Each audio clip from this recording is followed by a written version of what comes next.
One of the most popular arguments for Islam is the argument from rapid growth. Muslims often claim that Islam must be true because it's the fastest growing religion in the world. Arguments based on popularity are quite strange, since different religions and ideologies can be popular at different times and in different ways. Christianity is the world's largest religion, but no Muslim accepts this as proof that Christianity is true. Communism was one of the fastest spreading movements in history, but what does this have to do with the truth of communism? Muslims should only appeal to Islam's rapid growth as evidence for Islam if the reasons for Islam's rapid growth have something to do with Islam being true. So the question we should be asking is, why is Islam spreading rapidly? The primary reason Islam is growing so rapidly is high birth rates.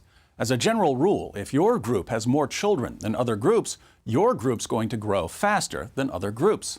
According to Pew Research, Muslims have the highest birth rates in the world. The question we should ask now is, why do Muslims have more children than non-Muslims? Here we find that the high birth rates are connected to Islam's impact on women. When women have fewer opportunities in life, they tend to start having children at a younger age. Fewer girls go to school, fewer go to college, there aren't many careers available to them, their parents marry them off at a younger age. Instead of starting a family in their 20s, they start a family in their early teens, and birth rates go up. So Muslims are simply having more babies than non-Muslims, and this is because Islam radically reduces opportunities for women. But there's more to the story.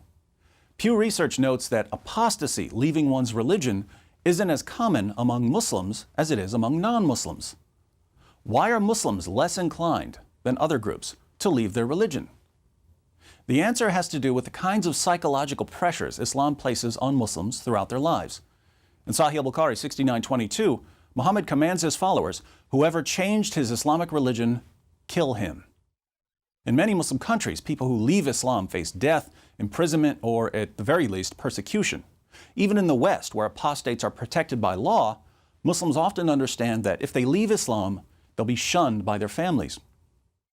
Islam also discourages critical thinking about Muhammad. In Surah 4, verse 65 of the Quran, Allah declares, "But know by your Lord, they can have no faith until they make you, O Muhammad, judge in all disputes between them, and find in themselves no resistance against your decisions, and accept them with full submission."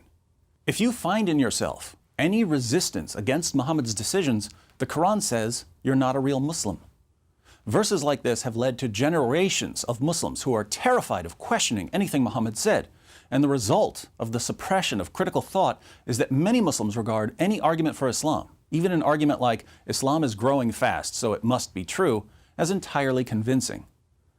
Apart from this, Muslims are generally more sheltered from criticism than non-Muslims are. In Muslim countries, criticism of Islam is not tolerated and may be met with legal punishments or mob violence. Even in Western nations, criticism of Islam is often silenced by calling critics racists, bigots, hate mongers, and Islamophobes.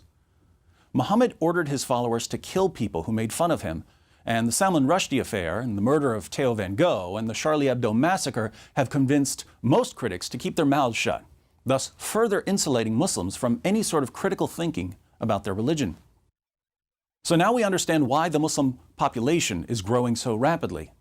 But Islam isn't just growing rapidly in terms of global population, it's also growing rapidly in the West. Here again, however, this has little to do with conversions to Islam. Islam's main source of growth in the West is immigration. Why are so many Muslims fleeing Muslim countries and moving to the West? Sadly, Allah's commands to wage jihad against hypocrites and Muhammad's commands to kill apostates have led to endless instability in Muslim lands. There's always some group accusing other groups of being hypocrites or apostates and wanting to kill them for it. People who just want to live peaceful lives and provide a good future for their children decide to leave. And where do they go? They move to America or Europe.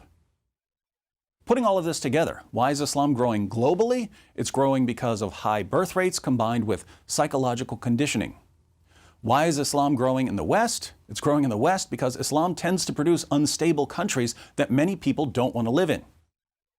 If our Muslim friends think that Islam's oppression of women and inability to produce stable countries is proof that Islam is true, we may not be able to change their minds. All we can do is point out that many of us would look at the exact same evidence and come to the opposite conclusion.